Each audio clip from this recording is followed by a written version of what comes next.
Hey everyone, and welcome to Cup of Three. My name is Ashley, of course, joined by Boo and Mabel. We just watched Married at First Sight, Season 11, episodes 10, 11, 12. And there's been a lot of things that happen here. One of the big things is that couples are celebrating their 1 month anniversaries, which I think for most couples, like that's kind of the exciting, like, oh, we've been together a month now. Like it's only been a couple weeks, but now they're actually legit married for a month, and there's been a lot that's happened. So we've seen they're celebrating in different ways. Some folks just stayed at home, some went out and did things a little bit more intentionally. I kind of want to start with Christina and Henry because they were kind of one of the couples who took it pretty chill. It seems like it kind of felt like they were like, what are we supposed to do for this? And production was like, I don't know, put down a blanket and have a picnic at home. And they're like, all right. So it's just like a fleece blanket on the floor with like those little automatic candles, the little tea light ones all around it in the perfectly bright room. And then they looked through the basket that they always give them with like their wedding book and stuff. And Christina made some comments like, I don't know, what'd y'all think about the way they celebrated their 1 month of marriage? If I could have like a textbook definition of going through the motions, I'm like, watch Christina. Check. Mm-hmm. We celebrated. We sat on the floor together. It was nice. Oh my gosh.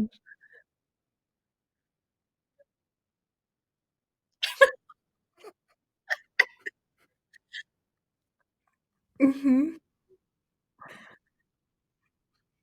Yeah. Mm-hmm. Yeah. Mm-hmm. And then they were going through like then they were going through their little like books and photos of them being together and living through their wedding. And they couldn't like be more individual in those conversations of like, oh, look at, I remember this part about the wedding day, and her saying, I remember this part about the wedding day, and like almost just being two in different worlds when they reviewed their wedding. Yep. And she literally made the comment like, oh, those were better days, huh? Like before they had even met each other.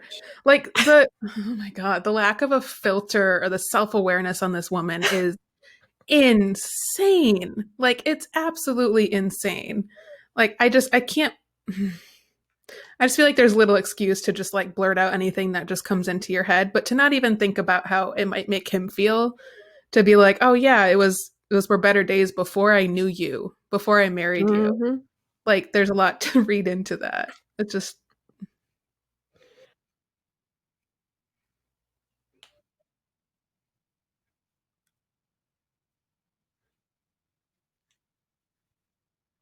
probably, but she's doing a bad job. Like, look, if there's silence, you don't have to make comments to fill the silence. You can ask questions, and then there's a conversation that comes out of that, and then there's some back and forth. How are you feeling when that picture was taken, Henry? Oh, this is how I was feeling. What about you, Christina? Like basic stuff, guys. Basic. Talk to your spouse. Ah, they're Oh really my gosh. yeah. Yeah. I think too, though, just seeing the difference in how close some of the couples are at this point, where Mm-hmm. like there are some who seem like they've been married for a very long time and others who seem like they are still just in the awkward first date realm. And so like having this kind of marker is interesting to see how differently everyone's handled it. Mm-hmm. Mm-hmm. Which, speaking of really positive experiences, Amani and Woody, as always, this super cute couple that they were. We see before the 1 month anniversary, Woody is going to Diamond Direct and picking out some really pretty jewelry for her. And the way he described Amani to that like sales rep, I was like, look at you. Like, it's only been a month, but you know your wife, you're observant, you're, Mhm. talking about her as if you've been together for years. I'm like, way to go, Mhm. Woody. Way to go. Mhm. That was super cute.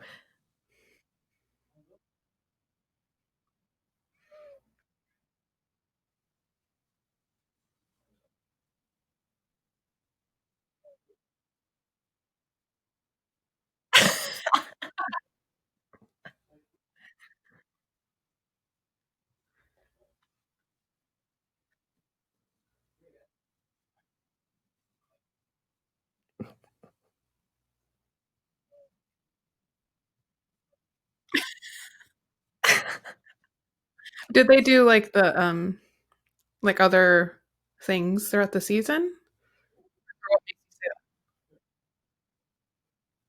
Oh wow. Well, they got wedding bands. They didn't have what engagement rings, Mm, and those don't always have. I guess like they could still buy jewelry from there, even if they didn't have diamonds in them, yeah. because it's not common. But yeah, So Diamonds are actually just sponsoring them. Look at sometimes. that. Yeah. So Diamonds Direct, we clearly knew who it was and had no problem remembering. So Yep. y'all did your job. Hmm.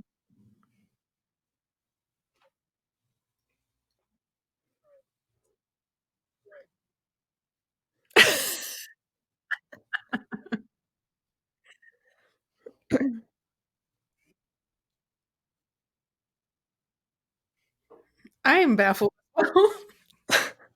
Like it's great. I think like his instincts are all great. He wants to share all the best things in life with his new partner and like all this stuff. But I am very curious how he is. Like, are you saving any money? Are you good? Like, The morning of their anniversary, they're going through the budget, and Woody's like, "Yeah, I mean, 1,800 in rent. Yeah, I mean, 500 in shopping. Yeah, also let's go out to eat at least once a week. $600 a month." I'm like, okay. No, he was talking about what he's willing to pay in rent. I don't know if he's paying grandma in rent.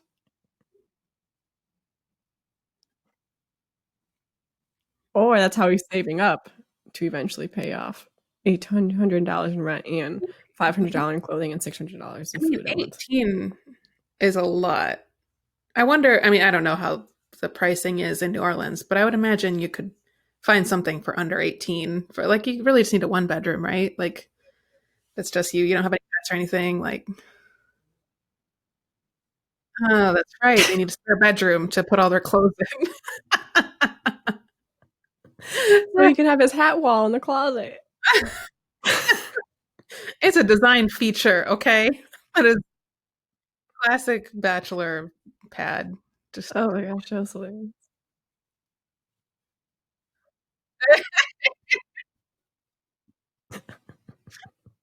I mean, it's a vibe of some kind.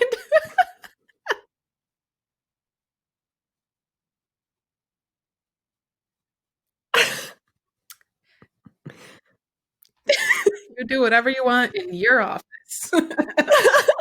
Next time we're on this call, you're gonna see all those hats behind it. That's great. That's Your great. Canada hat. And I love how Amani's reactions to him are just like, what? And she just like bursts out laughing. Yeah, they're so lighthearted about it. That makes it work.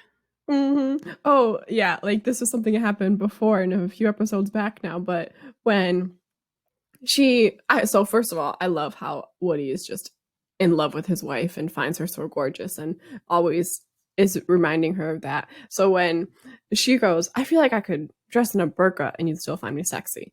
And she said a burqa. And he was like, "Yeah, mustard and ketchup all of it." Like what? Like he went with it and was like, "Okay, you want to be a burger? I'll get the ketchup. Like, let's go." That but like the instincts on this man just to be like, "Okay, girl, whatever you want."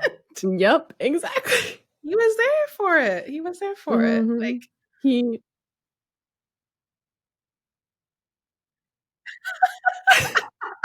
she comes out in that like Halloween burger costume. Like, you like what Oh you my see? gosh.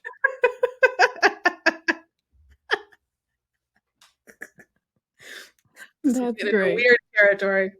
Right, right. That's right.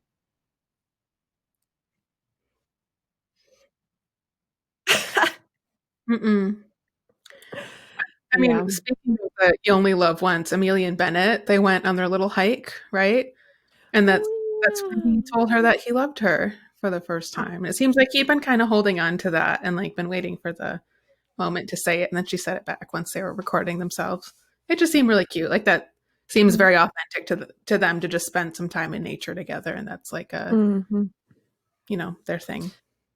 And when you start the in the episode when they cut to their nature walk. She's doing that like groovy little dance thing there. I was like, yes, Amelia, I love that.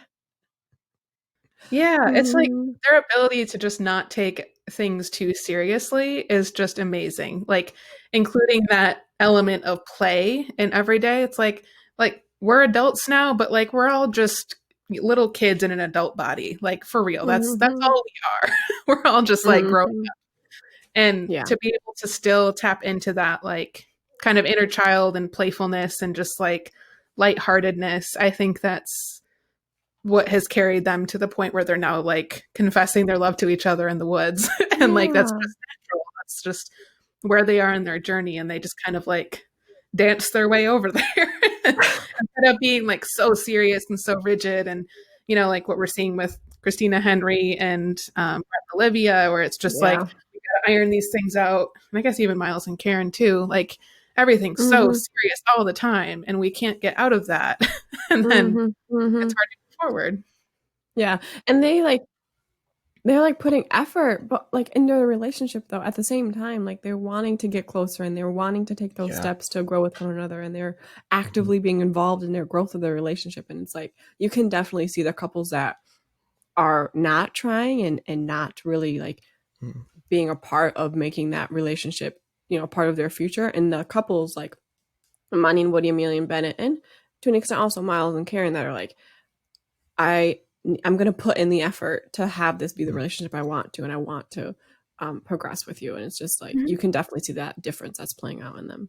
Yeah. Like I feel like the temptation is because they're from Amelia and Bennett, because the conversations are very playful. You think it's not deep, but then if you like actually look at the content of their conversation, they're talking about heavy stuff. You know, they're just doing it dressed up in a onesie. You know, like it's so I really like, they are just such a great pair, just a home run. Like I can't see a world where they don't say yes at this point. It's Seriously, you know, like even though COVID is hovering and we can tell that it's about to kick in, which is it's very odd watching this, knowing it's like you guys have no idea what's coming for you guys. Enjoy your restaurants when you can. Black cloud, you see a go to those bars. Like every doorknob you see. Oh my gosh, it's like in the movies. It's like, don't do it. No, it's too late. It's too late. No, it makes me think about like the way that some couples have just kind of caught their stride from day one. Yeah. It makes me think about like, to bring up a soccer analogy, which I know Agu is going to love in particular, where if you're, I mean, you're practicing every day, right? If you're always viewing when you're practicing, you're doing a scrimmage, he's got his menu, mug up here. If you're always going to practice with the mindset, this is just practice, then you're not going to go all out. You're not going to be thinking super seriously about it. You're going to be thinking about, what am I doing after practice is done? I'm going to hang out with my buddies. I'm going to do whatever. But if you view every practice as if this is game time, then you take it seriously. You're focused. You are paying attention. You are engaged. You're keeping yourself accountable. You're going. And I think that's the big divide we're seeing is Woody and Imani, they're not messing around. This is the game. And everyone else is viewing this as practice. Like they are in there and they are busting their butts and they are creating the life that they have been wanting for so long. And because they're both doing that, they're just feeding off of each other's energy. Like, yes, this is the game. This is the time to do this. And everyone else is just like, well, we'll kind of feel it out. We'll see if this is the right thing. Yeah. And, you know, I'm thinking about what I'm going to do after practice is done, which is right. I'm going to say no to you on decision day. That's like a question now of like, but it's never a question for like, it seems like for Imani and Woody that we're ever going to say no. It's just like, no, this is it. We are here. We're doing this. And I love that so much.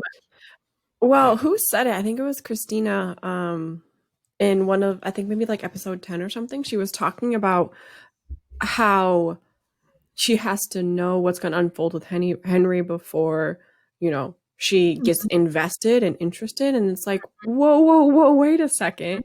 Like, that's not how developing a relationship works. You want to know how comfortable, like, or how easy it's going to be talking to Henry before you talk to Henry. Like, what? Girl, you a fortune teller? Right, you're a fortune teller. But like Amani and Woody, they're just like, hey, I'm going to talk to you, and you're going to be the person I talk to, and we're going to talk to each other, and we're going to open up to one another. And they're just like so vulnerable to the point of like, this is how this marriage is going to work, and this is how we're going to develop ourselves as partners. Mhm. And they're just like unafraid of being that open with one another. Yeah. Yes. Yeah. Mhm. Speaking of people who can read the future, I think this would be Yes. a great time to bring up No. Bennett's sister, That was great. and What if and that Ute. just came up behind you right now? Ollie and Loop. Oh my gosh. Oh my goodness! Okay. Also, I want to give a shout out to that server who, Whoa. like, He who was deserves able to keep big a straight face. If I was a server and someone asked me to bring out bird seed for their animal, I would slap them across the face. Well, like, if it's a kid, that's one thing, right? Like, if this was Right. like a 3-year-old, I'd be like, oh, that's She's cute. a grown woman This is a whole ass person. insisting that you participate on her bit with her when you have a Oh job my to do. god. No. Yeah. I She's hated that so much. she's a character for sure. She is very much a character. Like, I kind of like I like how much he's just committed to this whole thing Yeah. about Ute. That's kind of interesting to see. And Bennett, you can tell he was just having fun with the card reading. He's like, okay, sure, yeah, okay, it's good to know. I wonder if part of him like believed in it. I'm curious to see, but I don't think it negated anything you already thought. Anyways. Yeah, this is true. that's This true. is true. It's not like there's a big question mark of like if they're compatible. It's more Mhm. what is he willing to do about their future and her whole moving circumstances? Right. That's the question. Do you think that at this point, do you think he would agree to move? I don't know. It feels like he's really torn on it. He keeps talking about like, well, we'll cross that bridge when we come to it. Well, he just keeps pushing it and pushing it. Mhm. And I don't think because I mean, it's a hard question, because if he says, no, I'm absolutely not willing to move from New Orleans, then what if she gets placed in New Orleans and it's like, well, good, because otherwise I was going to leave you. Like Right. it becomes a harder conversation there. But it's also a lot to decide to move out of state with someone. Like, that's a really big decision. That you met a few weeks ago. That you met a month ago. And no matter, I think he is growing to that place where he's sure enough about her that he'll be able to do that. But I think it's hard to address in like really black and white terms of like, if this happens, I'll do this. If this happens, I'll do this. I think he's holding his cards close to his chest. Like, I'm not ready to talk about that yet. And I think that's fair. But I mean, it's going to come up. I don't know. I feel like also he knows that he doesn't want to leave and doesn't want to tell her that he doesn't want to follow her to wherever she may go outside of the city. And because of that, it's just easier to avoid right now. Because that way, like, it doesn't have to be something that they see the after effect of, you know what I mean? Just like, even considering all the possibilities kind of thing of like, hey, let's possibly talk about what your at least placements could be, right? And where your residency could be. And he's just like, no, because I know I'm not gonna like talking about it. I know I'm not gonna like that. You may be placed anywhere outside of New Orleans. Yeah. And it seems like, so I personally, I think he will, if the situation does happen, but it's like the reality of the situation is he doesn't like out of the two of them, he has a lot less to lose by, That's like, true. you know, like he doesn't necessarily have a career at this point. Like he's Mm, still kind of figuring out his stuff. So, mhm. um, but he has a friend group that he really cares about and likes in New Orleans. And, you know, it seems like they've been close for a very long time from what we've seen. Mhm. So I could see that being a very hard thing to give up. And honestly, his friend group looks super cool from what we've seen. Like Yeah. they seem like a really like a unique, open group of friends, and that's really cool. Um, but if you think this is your person and she is going to have to move, like I don't think he wants to give it up. So Mm-mm. I think ultimately he's going to say yes. But it's definitely tricky. I don't think we've had another couple that's been in this situation where a move was a big deal for With Tristan them. and Mia, that was a thing. Oh, Oh you're right. yeah. And that was a Yeah. big deal because they would have to move for him and his business. Mm, And her family was real upset about that. And like they had a rocky Hmm. start to begin with. mhm. Um, it's a lot for the beginning But of a relationship. It's, and even that, like the difference was that they knew the other place to possibly go to, which was only like 3 hours away. Which hey, still different city, still different life.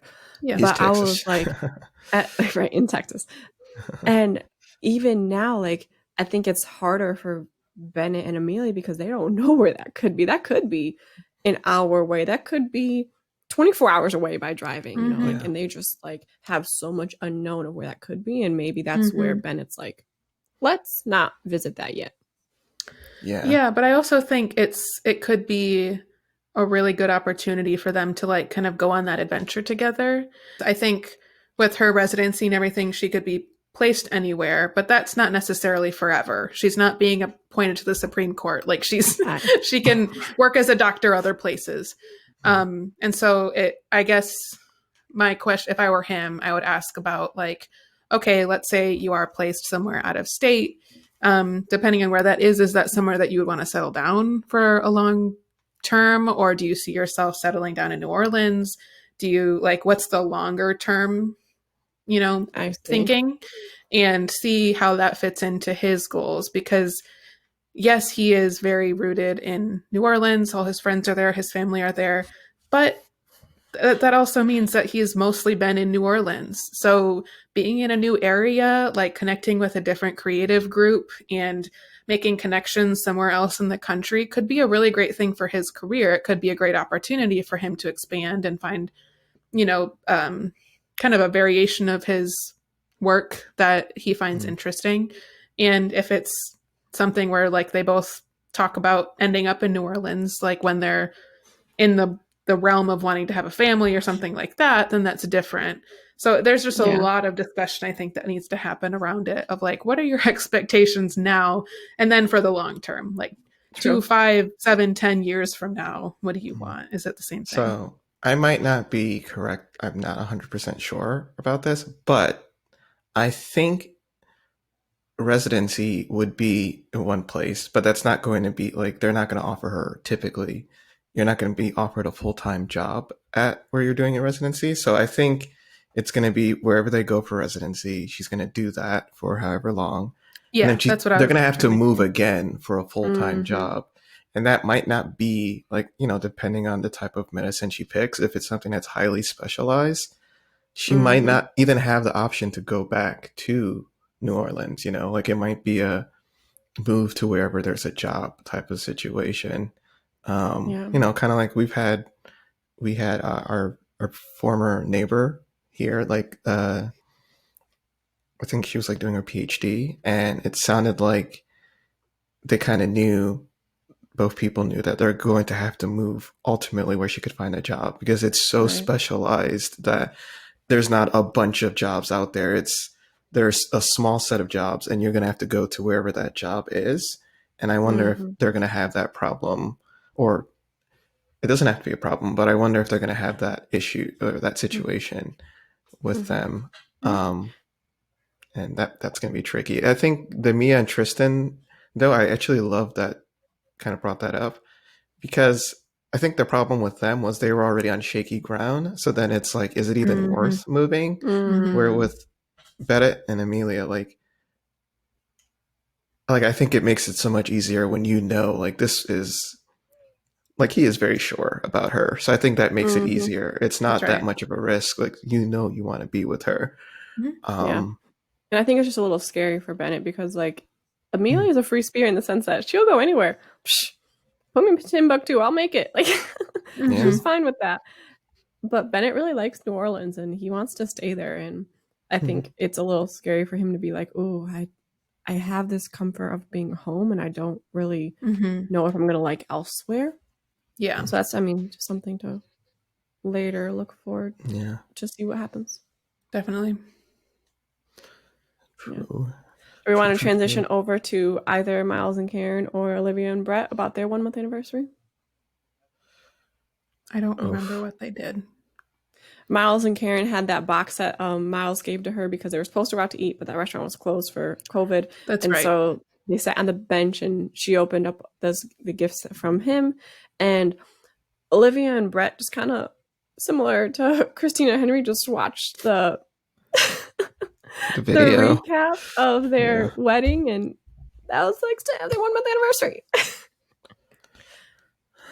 I mean, I'm curious. This is a very random hypothetical question, but if you're having a wedding, would you want like video of the whole thing or just photography? Like, some people go all out with like a videographer, like how you can watch it on Married at First Sight, where it's like that you got all the moments, you got them running up and down the aisle trying to get like the close-ups and stuff. Like, would you want that? It seems like Married at First Sight ceremonies are very short, so I guess it's not a very long video to watch. But if it were like a long wedding ceremony, no, that's just like put it at 2.5 speed or something like that. Kind of sit through. Yeah. I just think it'd be a lot to do a whole video of like an hour-long wedding ceremony. Yeah. I don't know. It depends how expensive it is, honestly, for me. I'd be like, if it's something that is reasonable in the price, yeah, whatever. Or reasonable to me, whatever. But if I got to spend like 40 grand for this, like, nah, I'm good. I'm all right. Like, it's not that big of a deal. We can look over pictures. It's cool. I always think about that where like like home videos and stuff when I was growing up, like that was a big thing with my family. For a period of time, they were always recording what was happening. And I think there were times when we would like watch them back and stuff, but I feel like that's always the joke, right? Of like in sitcoms, it's like the husband accidentally like recorded over their wedding video and he like recorded the game or something. Where it's like, do you actually rewatch it? Like, I think it could be kind of cute if it's like every year on our anniversary you watch it or something like that. But I wonder if it'd be something that you just kind of forget exists. Like, I feel like if it's a long one, I wouldn't watch it. Like, it's just too much to watch. If it were like a short, like you record my vows or something like that, or the vows would be cute. Yeah. That would be something cute to like watch over, because that's like it's like watching highlights of the whole. Yeah, you get the good moments, the sport highlights. But watching those home videos, to use your home video example, can be very cute and very awesome. Like me watching the home videos where I was like 4 with my sister, and we're pretending to be pregnant, and or she was pretending to be pregnant because my mom was at that point. Like, I don't remember that, but watching it, I'm just like, that is hilarious. That is like, it's so such cute. A great capsule to remember the moment of something I would have forgot if it wasn't recorded. So I get the advantage of it. And the more we talk about it now, I'm like, okay, maybe if it was below 20 grand, I'll think about it. 20 grand? Oh, that's too much. If it's over like 800, I'm going to be complaining. But I'm curious how much that would be. Or if you just ask everyone to like take video from wherever they are or something, or can stitch it together. I think it'd be like 5K. 5K. Could be a lot, right? Because like the editing later. I think it would be kind of cool to look back on, like, okay, this was the bride getting ready with her bridesmaids, and this is the groom getting ready. This was the first look, and then this is like key moments of the ceremony and then these key moments from the reception. But like that's all highly edited to get to those moments, so you're recording all the time. The same way like when we're like doing the editing for this, it's like taking out all these little moments to get to the core of it. So I could see that being expensive. Anyways, that was my little side tangent. I just like, I think of it as kind of an older school thing to do, where it's like the big camcorder on their shoulder and like, you know, your uncle or somebody, like you paid $50 to like record it and then it's on a VHS for 50 years. I'm curious if people still do that now. I mean, it's so like the thing that a little bit peeves me is if you go to like a concert or a show and people are pulling out their phone to record it. And I'm like, you're never going to go back to this recording, the shaky footage, people screaming.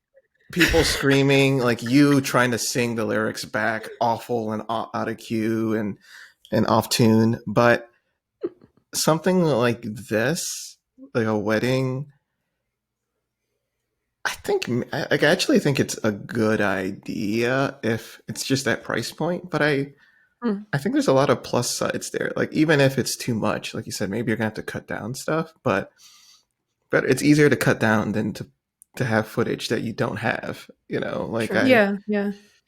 And I kind of see it similar to, you know, the childhood videos you were talking about. Like after I'm married for hopefully 20 years, you know, like there's that. I've changed as a person and I've developed, you know, and if I have children at that point, like what's a better way to show them who I was than in videos? Do you know what I mean? Just like with childhood videos. Yeah. For sure. You can't get all personality in pictures. That's true. Like looking at like old school photos with your parents is wild. At least it has been for me. Like I'm like, oh, you guys had an afro? Because of course it was, that was the thing. Afros and giant bell-bottom pants, and like just seeing that is really cool. So it's something I can use like now when my family, like both my parents had big hair. My dad had the afro and my mom would like do her hair like really big. And now if I have like Christina, I'm like, Mom, you can't call me out on that. Go look at your photos. You're like, I've seen your whole lifestyle, your lifetime of style. Like you can't. There's like this style in Dominican Republic when she was younger.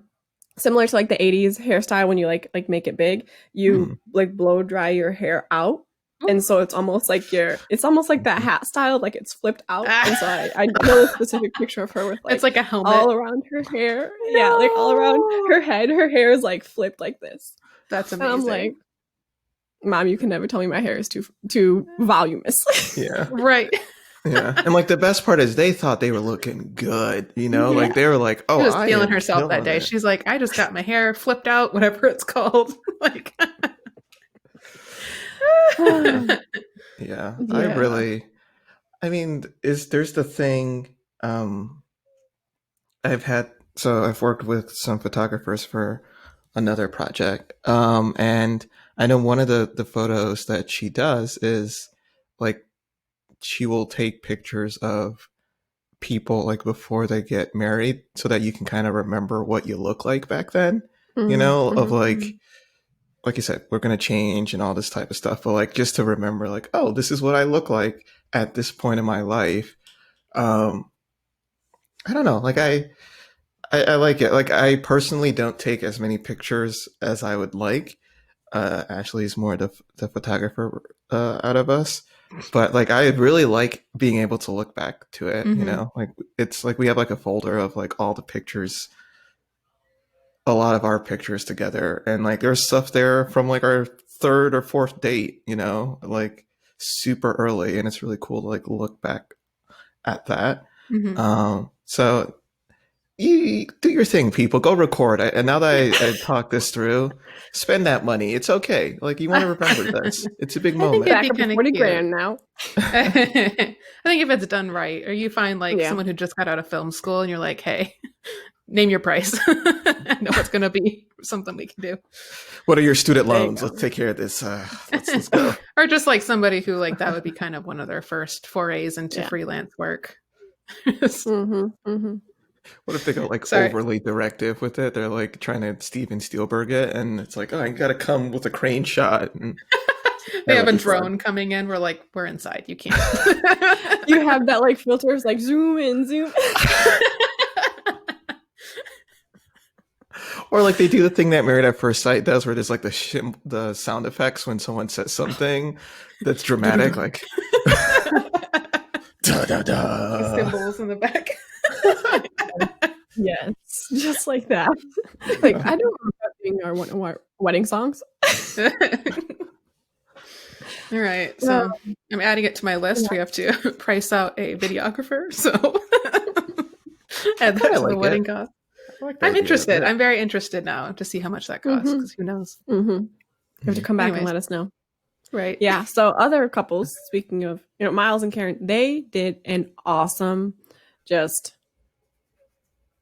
tribute theme. I don't know what I want to call it, but just they were very Black focused in their 1 month anniversary, and I just loved it. Having the gifts be from Black owned businesses, I was just like, yes, talking about Black love, that was great. Mm-hmm. Yeah, like he is. I really, really like how Afrocentric Miles is. Like, I mean, you can see it from his tattoos of like it's just it's a part of him that he's very proud of, and you can tell he's done the research. He knows what he's talking about. He's very intentional, and yeah, it's funny. Like, there's been a few times that he's been called immature, but I'm like, how can you see him go through like this level of thought process and stuff and call that immature? Like, Right. this is amazing. Like, he knows the quote from Akisgave and like all this like actual important history, and he knows it, and he like is living by it. And I just like, Karen, you got a catch, man. Like, you have a catch. Like, whether or not you believe it, you have something really awesome. Okay. Yeah. Just And she, like, he clearly wants to include her in that world where he wants them to be like that shirt with the, the famous Black couples throughout, TV shows and all the different things.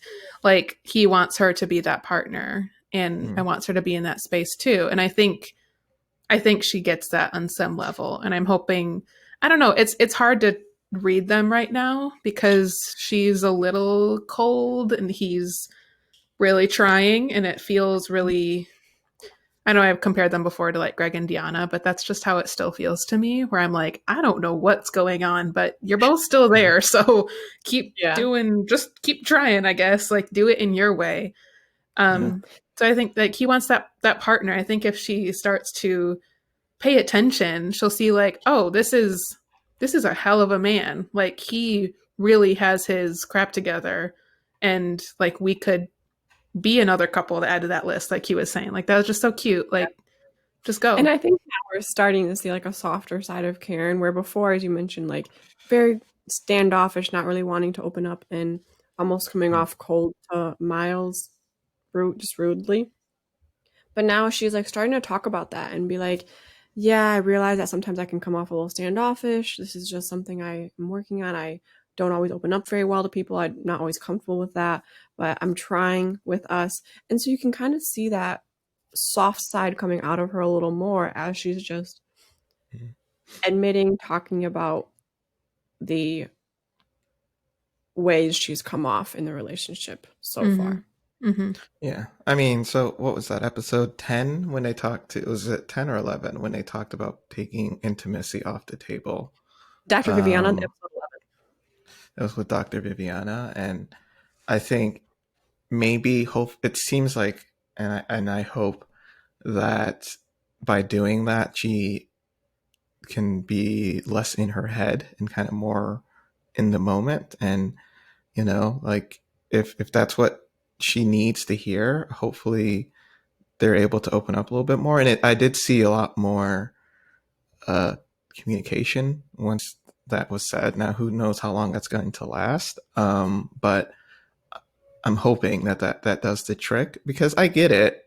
I'm trying to do better with understanding Karen, and I get the idea of thinking someone is trying hard to say what you want to hear, and then it makes it hard for you to believe them, because you're like, are you just saying what I want to hear?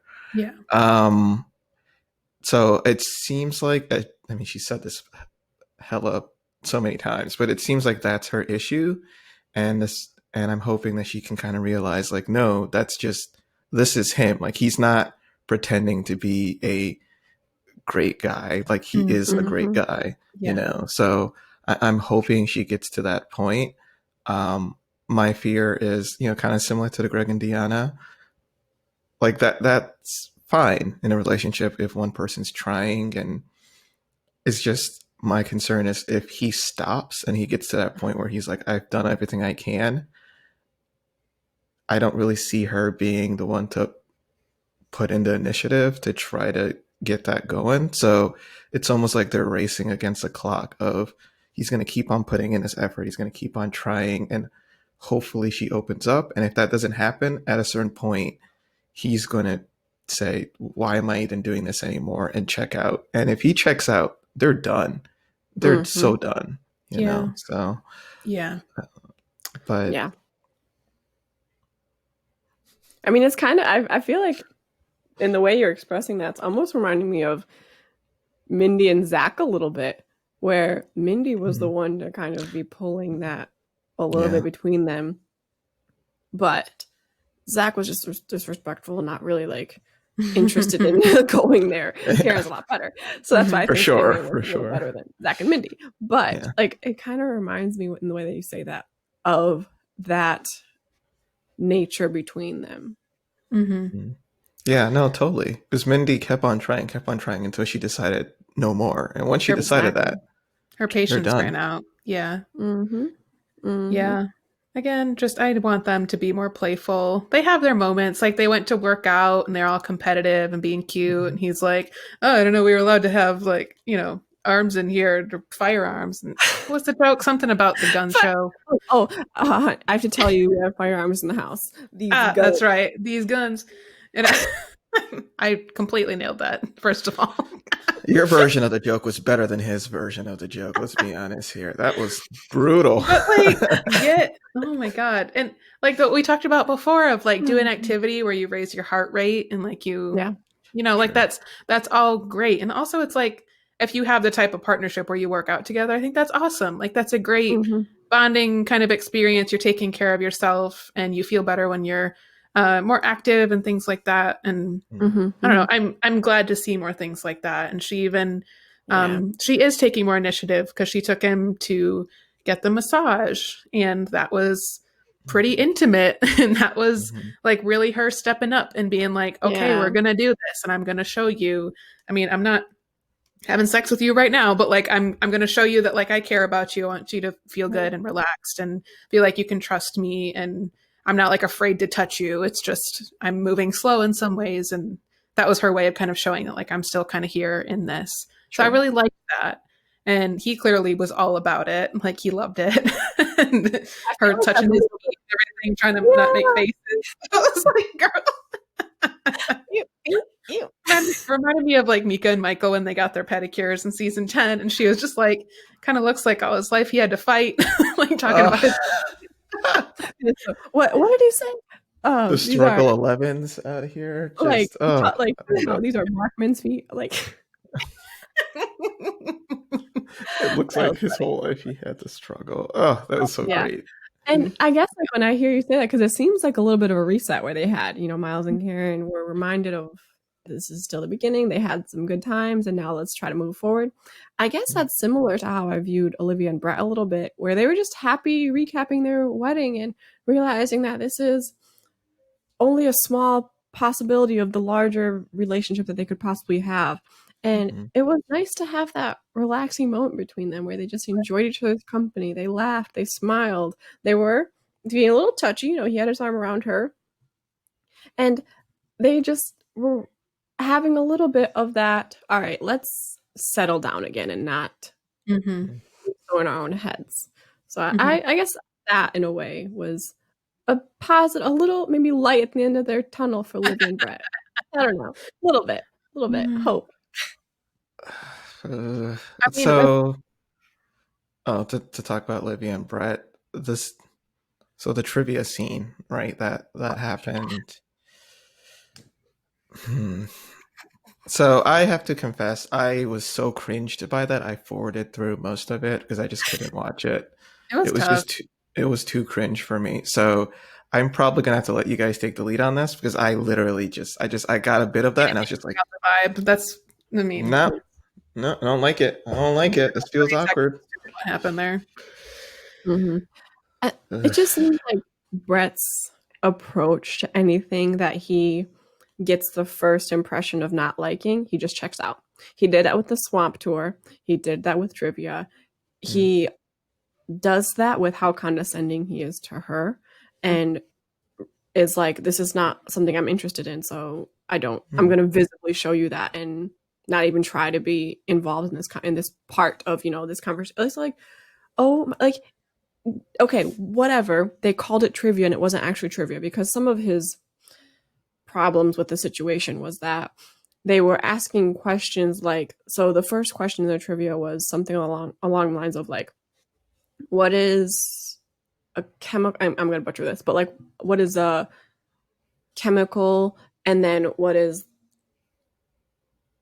like the numbers in between 1 and 3, something like that. And it was, I'm having the wrong answer, but it's like basically the answer would be acid. Oh, you would combine them or something. You would combine them or something like Yeah, that. yeah. So that's not trivia. And later on, when a question may be trivia related, he doesn't want to participate. Like her friends are like, "What do you think, Brett? What do you think the answer is?" I don't know. It's just what kills me for him is, and we've talked about this a lot, is his extreme black and white thinking. Either you're saving for retirement and being responsible, or you're completely just throwing your money out the window at a whim and you're just a mess. And in this situation, like, he can't even understand that the point of them going to trivia, boy, it's not to go to trivia and answer questions correctly. That is not the point. The point is for you to show interest in her interests, spend time with her friends, hopefully start building some of those relationships so that you feel more comfortable with them and they get to know you. And you show Olivia that you are here to get to know her. Instead, it's so literally as like, this is not trivia, as if he was lied to, and then checks out and completely disregards her feelings, completely disregards like being even respectful in the slightest sense to her friends, and seems surprised when Olivia had to walk out for a minute because she was so upset. Like, seriously, you just missed 50 cues, and it's like, I don't even know where to start with it. It's just like, well, you're in another universe right now. Right. Yeah. Oh my gosh. Yeah. And he just does that a lot. He's just so disrespectful in the way that he approaches anything that he just kind of doesn't like or prefer, basically, and just treats like pushes it back on her, and it's condescending to her. Yeah. And I think my problem with him as well is I actually agree with some of his points, but he's saying it in such a dick way that like it defeats the whole purpose, like even if you're right in this situation, but you're so bad at communicating that and you're so biting and so attacking, it's hard. It's so hard for me to agree, because I do think part of me thinks that them going to that trivia was, I've kind of mentioned this before, but I think she's kind of looking for someone to like slot into her life, right? So that was like her version of, I'm going to be hanging out with these people all the time. You need to be hanging out with them as well. We're going to be doing trivia all the time, so you need to also enjoy trivia, like, be an accessory to her everyday life. And I think that was, if I could try to read into his thought process, I think that was what was angering him.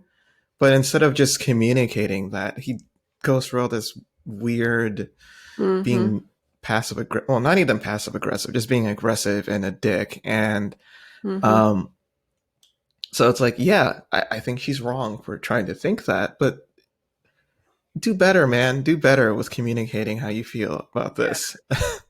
It felt like such a missed opportunity for him to kind of zero in on her a little bit and just kind of check out how she is in that environment. She clearly likes to do that because she likes to hang out with her friends. It might not even be the trivia aspect that she really likes. Yeah. So like, exactly, really pay attention to her. And like, that could honestly, like, help build attraction, help him understand her better. Like, see how she is with her friend, see how she lights up when her friend talks about whatever thing, and how, like, look at it as, okay, I'm not really here for the trivia. That's fine. I'm going to have a trivia, and I'm going to just kind of see how this goes. Like, just like the rigidity in, like, this isn't technically trivia, like, that does not matter at all. And like, this is something I'm learning for myself, where it's like, it's okay for something not to be technically correct, and it doesn't matter. Like, you have to decide, is this something that matters or not?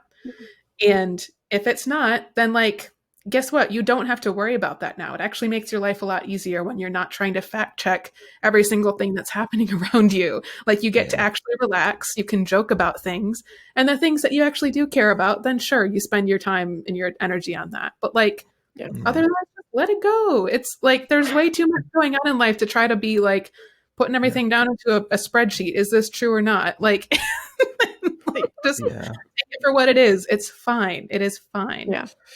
Yeah.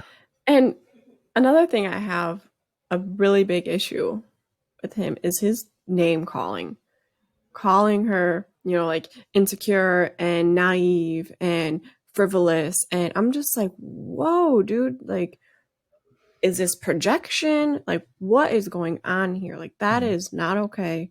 And you really need to start respecting her a lot more if this is going to be something, worthwhile. I mean, I don't even think, because I know that's a big thing, right? Of, like, respect for your partner. But if you care about that person, you don't want to hurt them either, right? Like, it's like, you're saying that to hurt them, which then makes me think, well, then you don't care about them. Because even if you're right, kind of to go back to the previous point, even if you're right, there's a way to say that to your partner without hurting them, and to address the issue, as opposed to making it seem like you're attacking your partner. Like, no, there's this thing, let's work together to fix this thing, not because you think this is trivia, you're the problem. It's like, no.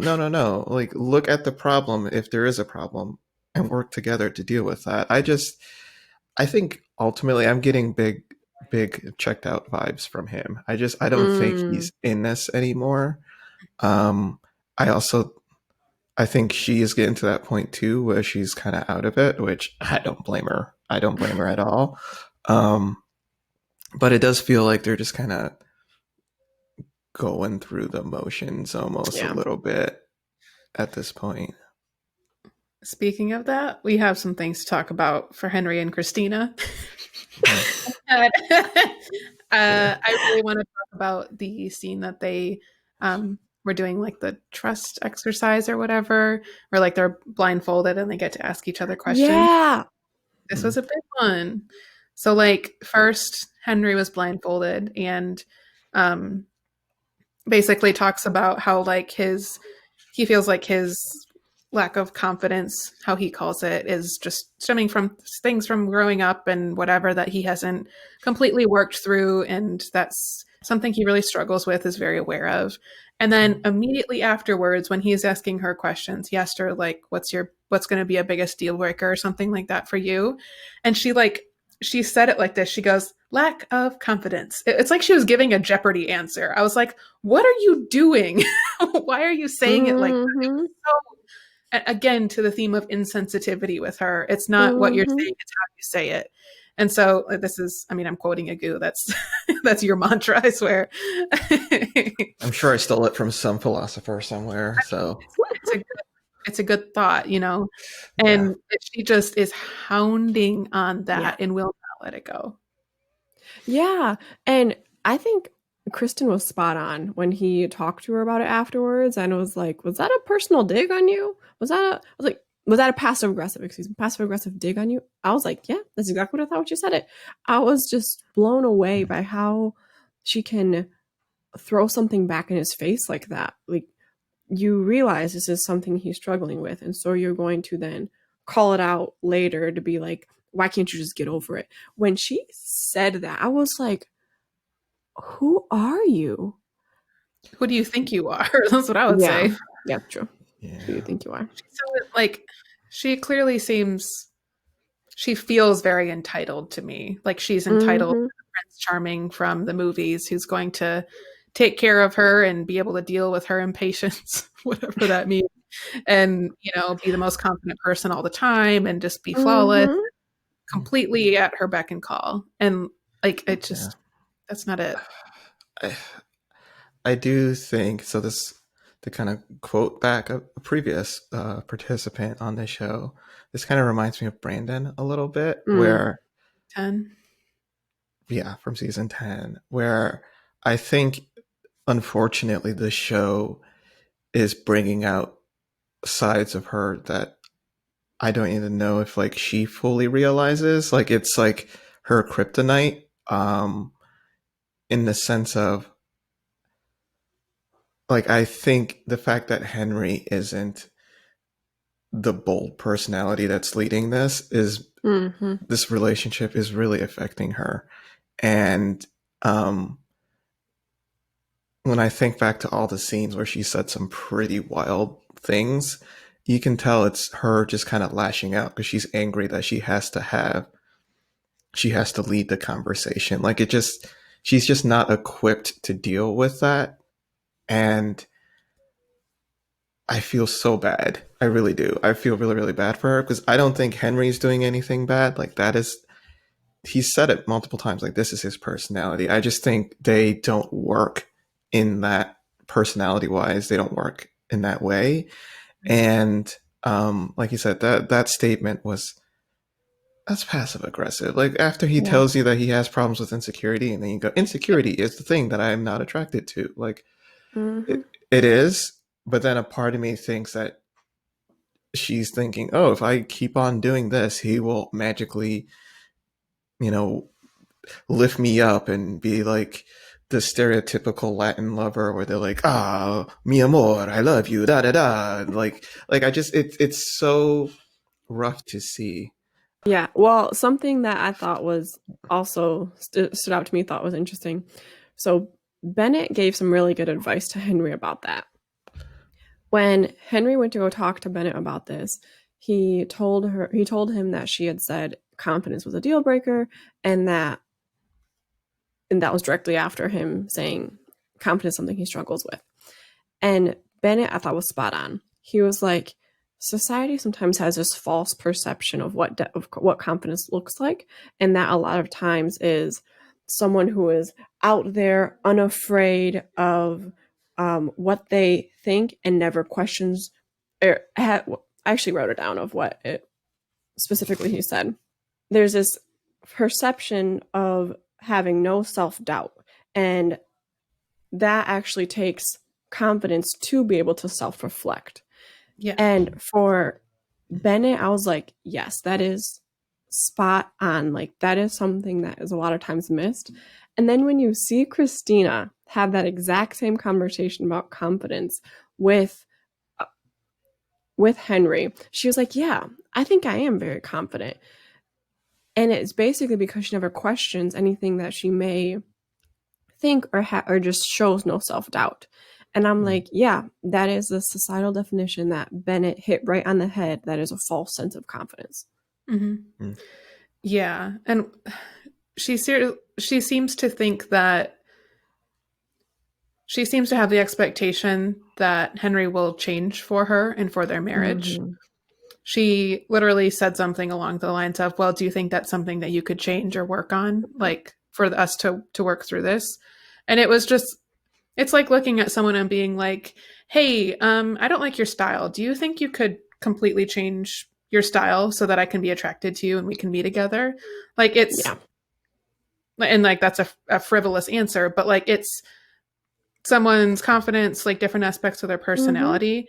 You don't you don't pick and choose what you like and then ask them to change the things you don't.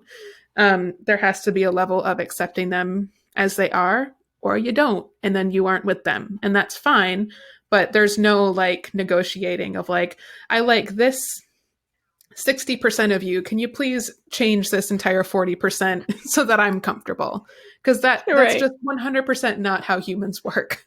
Like, it's like him. And then when he says to her, like, hey, your impatience is really hard for me to deal with, she's just like, well, it's like, I feel like that's something I'm working on. So I don't know why we're even talking about this. Like, she can't even take a note for herself, where it's like, that's equally as important to him, but that's not something you need to change, really?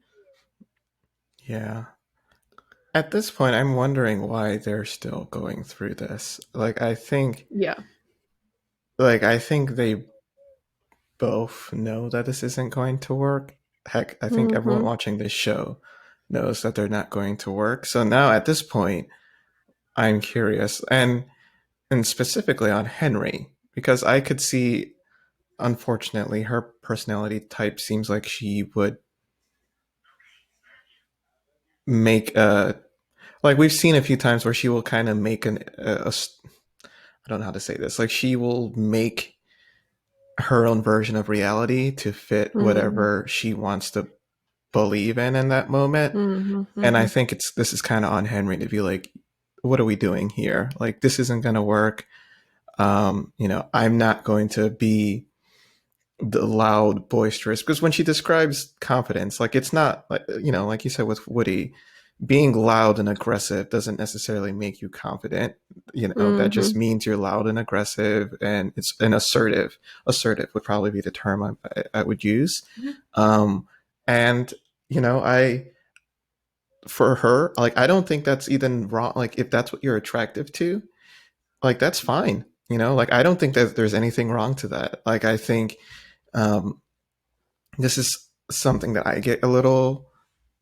I don't like when people do this, but I think what you find attractive, like, there's some stuff that we know don't be attractive. Like, there's some stuff that we know that's bad. If you're attracted to people who are very young or stuff like that, there's stuff that we know that's not okay. But everything else, if you're attracted to a person who is more assertive, that's fine. Just know that about yourself and then try to look for that. There are people who are attracted to people who are a little bit more submissive and more agreeable. And I think sometimes we think, oh, that means you don't like a strong man or a strong woman. Maybe they just kind of prefer that type of energy. And I think that's okay. So to bring it back to them, she knows that she's looking for someone who is going to lead the conversation, someone who is going to say when she's being unreasonable. And I get that from Karen too. It feels like that's what she's looking for. Karen is looking for, when she describes masculine, I think that's what she's describing. Someone who is going to say, enough, woman, and like that type of put his foot down type of energy. That's fine. Like, if that's what you're looking for, that's totally cool. But then don't be angry at your partner if they're not that. Like, if you're still in this, Miles isn't that type of way. Right. Henry isn't that type of way. Right. You're deciding to stay in this. So don't assume that they're going to change that aspect of them. Right. And I don't know why they're still doing this. Like, just call it. Just call it. I still feel like the experts paired them because I think, yes, Christina is attracted to a guy who's more assertive, a little bit more maybe extroverted even, who likes to take charge. But I think what the experts were trying to nudge her into was understanding, has that worked for you before? Would you have been in this show if that had worked for you before? That's attractive to you because that's how you have understood love in the past, but that hasn't worked very well, has it? So we're going to give you someone with whom your personality, your strengths, all these things will complement one another if you can get to the point where you all can actually have a conversation. So like, I really think that I think Christina has a lot of work to do on understanding herself and being honest with herself about where she is. But I think if she got to that point where she started that journey, she would start to see, I actually kind of like to be the one in charge. She knows what she wants. Like, we saw her when she was shopping for her wedding dress. She was extremely specific, very clear, and she got the dress that she wanted and it looked great. It looked beautiful. She knows what she wants in life. Yeah. And like, I think that thinking extends. I think she's capable of more than she thinks. I think she has kind of a warped understanding of what like a male partner would be like for the long term, and how like that would work with her personality. But I think she knows what that is. It's just if she would get to that point, and I'm not sure she will in this process of self-reflecting enough to be like, cool, this is my chance to actually take the reins and build the life that I want and build the marriage that I want. And I think Henry would kind of be fine with that, of like her being the slightly more dominant one in their relationship, not like in a bad way, but just in like the ratio between them. And that could carry on into like a really cool thing. But I just don't think she's getting that at all. I think she's thinking like they made a mistake. Like clearly this isn't right. Like he lied somehow to get on here. Like, and so I'm worried we're not going to even get close to that. And they also made it pretty obvious that what she really wants, and what he's, he admit he wants to work on, is be more of an extrovert. He wants to be that person that's able to just like talk to people in a crowd and be out there. But like if you're not, that's fine. But they definitely made it clear that she is not attracted to someone who is more introverted, and instead she used the word confidence, which was very inaccurate. And it was also frustrating because like you see someone like Amani who is an introvert, and she admitted that, and she's also very confident and very okay with herself. But you see, even when when Christina's talking to her friend, and I can't remember his name, but she knows that what she sees as confident is these assertive, extroverted, etc. actions. She also knows they haven't worked in the past, but she doesn't care. She still wants that. She still wants to believe that that's what is going to work for her in the future, regardless of what Henry is showing her right now. For sure. I have this, I constantly find myself saying the same thing, like, hey, it didn't work for you in the past. You're on this show. Like, the experts had a thought process, go with it. But then on the other side, I do think that there's really no right or wrong way to do a relationship, right? It's whatever works for them. And for the Christina and Henry portion of it, yes, her views on what she's looking for in a partner is a bit problematic, but we got 7-8 billion people in this world. Like, you will find, if you really go out and look for it, I feel like she could find that. And yeah, maybe there's going to be other areas where they're lacking. Like, I get the feeling that Henry is very loyal. Like, if he thinks that you're on his team, he is for you all the way. Maybe that other person, hypothetical person, won't have that. And you kind of like have to pick the pluses and minuses. So I just, for this show in particular, I think when people realize, hey, if it's not right, it's not right, and that's okay. You can call it. I really wish there was a way. And the judges have said this many times. They've like, hey, you're not forced to go through this. Like, if they give advice, they try to help. But if you don't think it's going to work, you can call it. Like, we've seen that in multiple scenes. Yeah. I really wish more people would take that to heart, because like, if you think you're going to look bad by leaving the relationship early, guess what? You're going to look even worse when you stay in it for too long. Like, all the couples who have, when I think of Michael and Mika from the previous season, who there's nothing you can tell them. Like, they knew very early this wasn't going to work, but they kept on trying. Yeah. They continuously said, oh, we don't quit, da, da, da, da, da. And now they both look awful, and they both feel awful. And they went through a lot. And it's like, a lot of that could have been avoided, because you knew that wasn't the person for you. You did. And it's okay. Like, you're not a failure because of that. You gave it a shot. You gave it a shot. And that's at the end of the, when we have decision days in every season, the experts say that just because it didn't work, it doesn't mean it's a failure. You still learned from it. You still took away really valuable lessons from it. But we see time again, no one wants to be the bad guy. And it's like, maybe this isn't working. Like, no one wants to be that mean, bad person that's going to say something's not going to work. But like, this doesn't mean failure. And we see the experts. We hear the experts say that again and again and again. Well, and it's like about being okay with that risk. And even like, I think there are some marriages that last for 20 or 30 years and then they end. Still not a failure. They raised some great kids. Maybe they had some great moments. Maybe there you can't just say like, well, because it ended, therefore it's bad.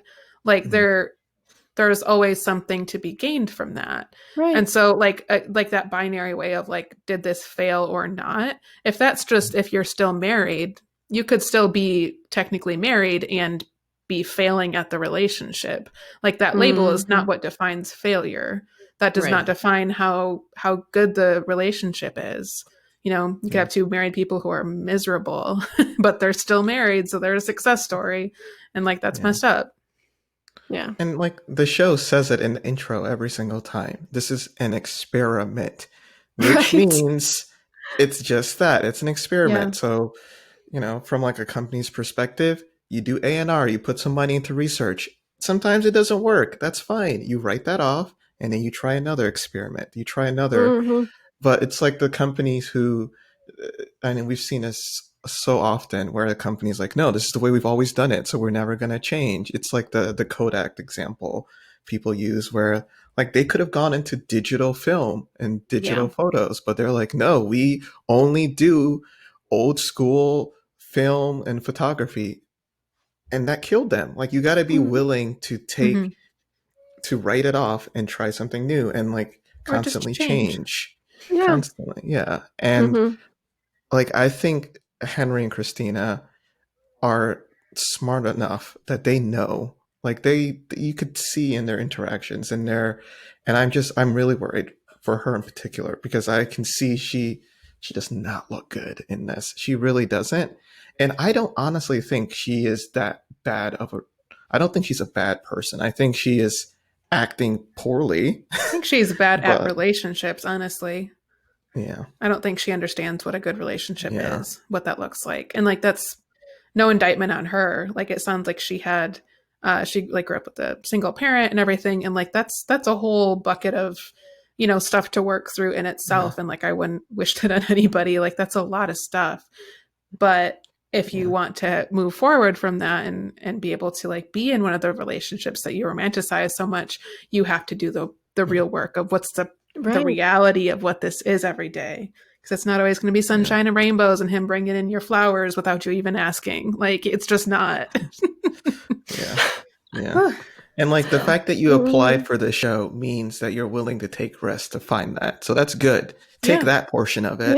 Yeah. And keep on going on dates. Keep on become a Brett and become a serial dater. Like just keep on. Do your work. Like do your work. Figure out who you are and what's going on. Yeah. And something I also wanted to talk about is their group dynamics. So towards the end of episode 12, they did a crawfish thing with 3 of the couples. And then they did a bocce ball with Miles and Karen and Amelia and Bennett. And I was like, oh, this is interesting. And I just like that they're leaning on each other. And especially like Amani is not afraid to really get into some of the questions and be like, so are you increasing in like Christina and Henry? And they're just like awkwardly sitting there like, Yeah, I really like her.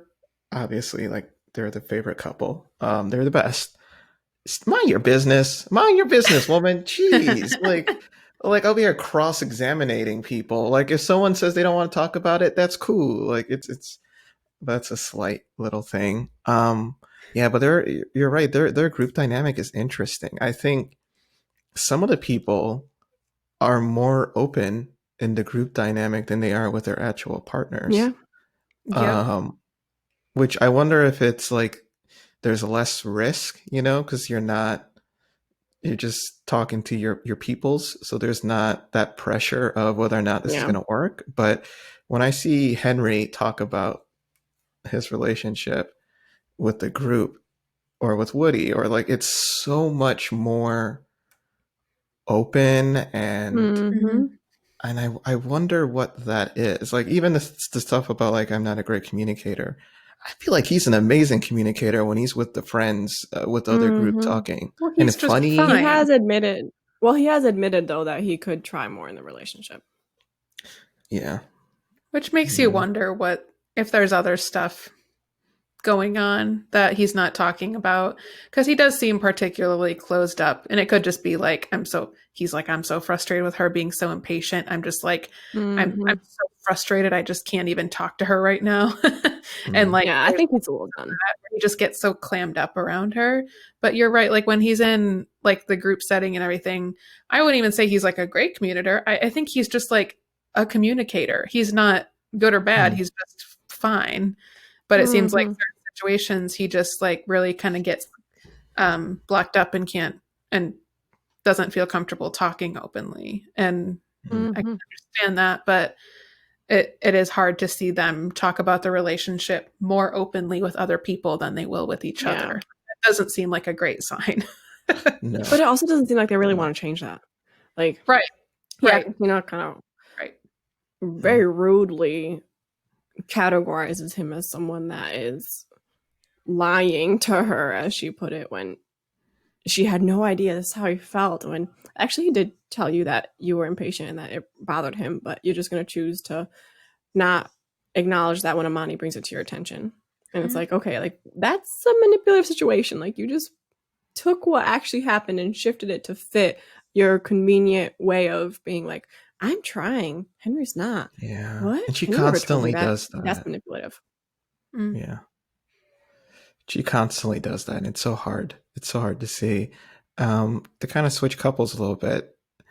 So episode 10, when Woody and Miles are getting their hair cut, and they're having like guy talk. I think that was like an example to me of he was a lot more open than what we've seen with him and Karen, where like you can tell that it's the pace of their relationship is